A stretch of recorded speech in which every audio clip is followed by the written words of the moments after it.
É 4 de julho de 1969, 6 horas da manhã, um dia ensolarado e brilhante em Denícia, Califórnia. Um jovem casal, Michael Magial e Darlene Ferrin, está estacionado em um carro em uma rua tranquila quando, de repente, um homem aparece, apontando uma arma para eles. O som da arma ecoa pelo ar, quebrando o silêncio da manhã cedo. Michael é atingido no braço e Darlene é fatalmente baleada na cabeça. Nesse momento, seu mundo é para sempre mudado. A cena é de completo caos. Vidros quebrados e almofadas rasgadas estão espalhados por todo o carro. O ar está cheio do cheiro de fumaça e pólvora. Michael está gritando de dor, segurando seu braço ferido enquanto desesperadamente tenta escapar. Darlene está imóvel no banco de trás, sua vida escorrendo lentamente com cada segundo passando.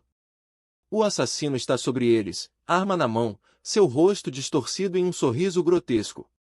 O assassino é uma figura alta e magra com uma capa preta sobre a cabeça. Ele está vestido em roupas escuras, o que o ajuda a se misturar com as sombras. Seus olhos são frios e calculadores, sem emoção ou compaixão. Ele é a encarnação do mal, um monstro desencadeado no mundo. Sua presença é um presságio de morte e destruição. Testemunhas relatam ter ouvido o som de um carro acelerando longe da cena, mas ninguém consegue ver o rosto do assassino com clareza. Eles ouvem o som de tiros e gritos, mas tudo está acabado em um instante. As ruas estão vazias e silenciosas novamente, exceto pelo sentimento de terror que paira no ar. Ninguém suspeita de nada, sem saber que um assassino em série está solto. É apenas mais um dia ordinário em Denícia, Califórnia. Antes de prosseguirmos, clique no botão de inscrição e ative a campainha. Publicamos novos casos todos os dias. Vamos voltar ao início desta história. É o final dos anos 1960 e a Califórnia do Norte é um caldeirão de atividade contracultural. Hippies e entusiastas do amor livre estão se mudando para a Bahia, procurando uma nova forma de vida. Em meio a essa confusão e mudança, um assassino em série está perambulando pelas ruas, caçando vítimas inocentes. Nos próximos anos, ele reivindicará a vida de pelo menos 5 pessoas, enviando ondas de choque pela comunidade. Sua identidade permanece um mistério, mas seus crimes se tornarão infames.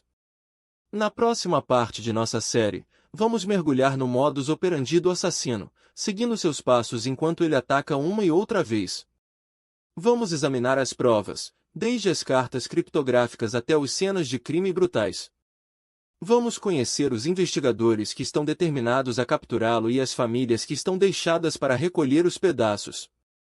É uma jornada ao coração da escuridão, mas que eventualmente levará a uma conclusão chocante. O assassino do Zodíaco é um nome que envia calafrios pela espinha, mas quem é ele, realmente? Nossa história gira em torno de uma figura enigmática conhecida como o assassino do Zodíaco. Sua verdadeira identidade permanece um mistério, mas vamos nos concentrar na pessoa que ele alega ter sido, um homem de 25 anos de idade vivendo em Vallejo, Califórnia. Era o final dos anos 1960, um tempo de grande mudança e tumulto social nos Estados Unidos. O suspeito era conhecido por trabalhar em uma doca local, um emprego típico de classe trabalhadora da época, mas pouco mais é conhecido sobre sua vida nesse momento. Ele se mantinha para si mesmo, o que mais tarde se tornaria um traço característico do comportamento do Zodiac. À medida que nos aprofundamos na vida diária do suspeito, fica claro que ele não tinha muitas conexões sociais ou amizades. Seu trabalho era rotineiro e sem eventos, e há pouco indicativo de que ele se destacasse de alguma forma notável. É uma ironia trágica, então, que essa vida sem destaque fosse eventualmente eclipsada por uma trilha de sangue e terror. Ele estava casado com 2 crianças jovens, mas sua vida familiar estava marcada por um crescente sentimento de estranhamento e desconexão. Talvez esses sentimentos de isolamento tenham contribuído para a escuridão que estava crescendo dentro dele. Apesar do horror que ele logo iria infligir ao mundo, há certos aspectos da personalidade do suspeito que o tornam um personagem complexo e simpático. Ele era, por todas as contas, um indivíduo inteligente e carismático que parecia ter a capacidade de encantar facilmente as pessoas ao seu redor. Ele era conhecido por ser bem educado e articulado, com um senso de humor perverso e uma paixão por quebra-cabeças criptográficos. Como tal, é possível que algumas das pessoas mais próximas dele não tivessem ideia do monstro que se escondia sob a superfície. Sua natureza amigável era uma qualidade de camaleão que lhe permitia se misturar facilmente com seu ambiente. As relações do suspeito estavam marcadas por uma curiosa mistura de confiança e desconfiança. Quem estava mais próximo dele parecia aceitá-lo por face value, mas outros sentiam que algo estava errado. Havia rumores de infidelidade e um profundo ressentimento em relação à sua família. Quanto a quem ele confiava, é claro que ele era um mestre manipulador que sabia exatamente como se apresentar ao mundo. Ele era um camaleão, um transformista que podia se adaptar a qualquer situação. Ele até mesmo afirmou ter uma rede de aliados que estavam jurados ao segredo, mas eram apenas peões em seu jogo distorcido? A noite de 4 de julho de 1969 provou ser um momento crucial na história dos crimes reais americanos. Era uma noite quente em Vallejo, Califórnia, com temperaturas nos 81, luar cheio no céu. As ruas estavam cheias de pessoas celebrando o 4 de julho, mas ninguém sabia que uma presença sinistra se escondia nas sombras.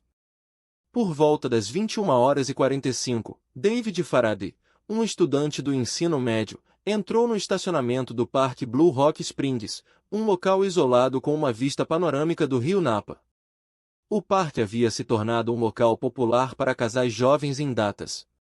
David e sua namorada de 16 anos, Betty Lou Jensen, haviam decidido dar uma volta no parque, mas sua noite tomaria um rumo mortal. Mais cedo naquele dia, David havia parado em uma farmácia local para comprar um presente de aniversário para Betty, e eles haviam planejado passar a noite juntos. No entanto, ao chegarem ao parque, notaram outro carro estacionado na lateral da estrada, seu motor ainda ligado. David e Betty haviam parado ao lado desse carro, sem saber da perigosa situação que os aguardava. O motorista do outro carro havia estacionado para fazer uma ligação telefônica. Naquela noite fatal, a vida de 23 anos de David Faraday estava prestes a chegar ao fim trágico. Por volta das 21h45, um tiro ecoou, atingindo David na parte de trás da cabeça. Betty também foi atingida, sofrendo uma ferida fatal no peito. O assassino havia disparado do lado do passageiro do carro e havia escapado do local. O esforço de David para sair do parque levou a um acidente, mas era tarde demais, o casal havia sido brutalmente assassinado. David morreu no local, enquanto Betty Lou Jensen segurou a vida por alguns minutos antes de sucumbir às suas feridas. Um dos aspectos mais aterradores deste crime é que o amigo de 17 anos de David, Michael Magial, também estava no carro naquela noite. Michael sobreviveu ao ataque, mas sua descrição dos eventos que se seguiram deixou as autoridades atordoadas. Michael se lembrou de ter visto um homem com um bigode branco, que havia disparado os tiros fatais. Este detalhe chocante se tornaria um dos traços característicos do modus operandi do assassino. O assassino do Zodíaco, como ele viria a ser conhecido, havia atacado pela primeira vez, e o mundo nunca mais seria o mesmo novamente. A investigação sobre o assassino do Zodíaco começou em julho de 1969 quando a polícia recebeu uma carta do assassino mesmo, exibindo orgulhosamente os assassinatos e zombando deles com um criptograma. A polícia estava inicialmente confusa com a mensagem criptográfica, mas estavam determinadas a quebrar o código. Eles consultaram com especialistas, incluindo um grupo de estudantes da Universidade da Califórnia, que tentaram decifrar o código. Mas apesar de seus melhores esforços, eles não conseguiram quebrá-lo, e o assassino parecia estar sempre um passo à frente. À medida que a investigação continuou, a polícia se tornou cada vez mais frustrada. A peça-chave de evidência que mudou tudo foi uma peça de um botão de homem descoberto perto do local de um dos crimes do assassino do Zodíaco. O botão foi mais tarde correspondido a um homem chamado Richard Gaikowski, que tinha uma história de escrever para jornais locais. Gaikowski se tornou um suspeito primário na investigação e a polícia começou a focar nele como o assassino provável. Mas quando eles procuraram sua casa e escritório, não encontraram nada para conectá-lo diretamente aos crimes. Apesar disso, Gaikowski permaneceu um ponto focal na investigação por vários meses. Ao longo dos anos, vários homens foram identificados como suspeitos primários no caso do assassino do Zodíaco. Um dos mais notáveis foi Arthur Leigh Gallen, um molestador de crianças condenado que mais tarde foi revelado ter uma obsessão estranha com o caso do assassino do Zodíaco. Outro suspeito foi Roy Sullivan, um homem que era conhecido por ter um temperamento violento e havia sido visto na área onde vários dos vítimas do assassino do Zodíaco foram encontradas. Em seguida, havia Theodore Kaczynski, também conhecido como Una Bomber, que alguns acreditam que também pode ter sido o assassino do Zodíaco. No entanto, nenhum desses suspeitos foi nunca conclusivamente ligado aos crimes. Um dos maiores erros que os investigadores cometeram foi sua confiança em um suspeito chamado Richard Gaikowski, que se revelou inocente. A polícia havia focado tão pesadamente em Gaikowski que negligenciou outras possíveis pistas, incluindo um homem misterioso visto perto do local de um dos assassinatos. Quando finalmente perceberam seu erro, eles foram forçados a começar a investigação novamente do zero, desperdiçando tempo valioso. A comunidade ficou chocada e indignada com a investigação mal-sucedida.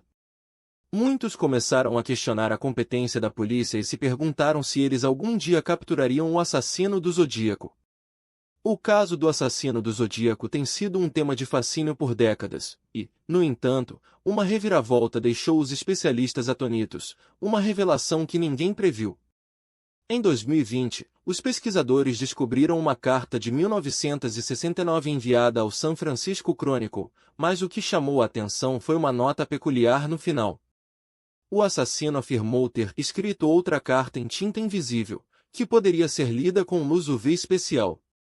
Esta carta incluía uma assinatura peculiar, diferente de qualquer outra carta do Zodiac, e o que é mais assustador é que o assassino poderia estar tentando revelar sua identidade.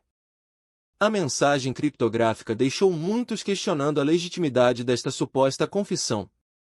As implicações desta assinatura em tinta invisível são assustadoras, pois sugerem que o assassino do Zodíaco pode ter estado procurando atenção ou até mesmo tentando limpar sua consciência. Esta nova evidência desencadeou um debate acalorado entre entusiastas do Zodiac e especialistas, com alguns acreditando que seja uma astuta manobra para desviar sua pista. Outros veem como uma tentativa desesperada de deixar uma marca duradoura. Alguns pesquisadores argumentam que a caligrafia nesta carta particular se assemelha à de Arthur Leigh Gallen, um suspeito que foi investigado pela polícia nos anos 70. Allen mesmo negou qualquer envolvimento, mas seu álibi foi questionado por alguns. O caso do assassino do Zodíaco foi oficialmente encerrado em 1974, sem prisões feitas. Apesar de extensas investigações, a identidade verdadeira do assassino permaneceu um mistério. Nos anos recentes, evidências de DNA foram coletadas de uma carta de 1969, que foi matchada a um indivíduo desconhecido. No entanto, a amostra foi degradada, tornando difícil obter uma correspondência conclusiva. O caso permanece como um caso frio, com as autoridades ainda recebendo dicas e novas pistas. Figuras-chave no caso já faleceram, incluindo Robert Graysmith, um jornalista que dedicou sua vida a resolver a identidade do assassino do Zodíaco. Seu trabalho foi influente em manter o caso no olhar público, mas alguns criticaram suas teorias e métodos. O San Francisco Chronicle, que recebeu muitas cartas do assassino, continua a publicar atualizações sobre o caso. A FBI também anunciou que estão reexaminando as evidências, mas não foram fornecidas atualizações. Apesar do passar do tempo, o caso do assassino do Zodíaco continua a capturar a imaginação pública. O que você acha? O assassino do Zodíaco estava tentando deixar um legado duradouro, ou era apenas outra astuta manobra para desviar sua pista? Faça sua escolha nos comentários abaixo. A ou B. A assinatura em tinta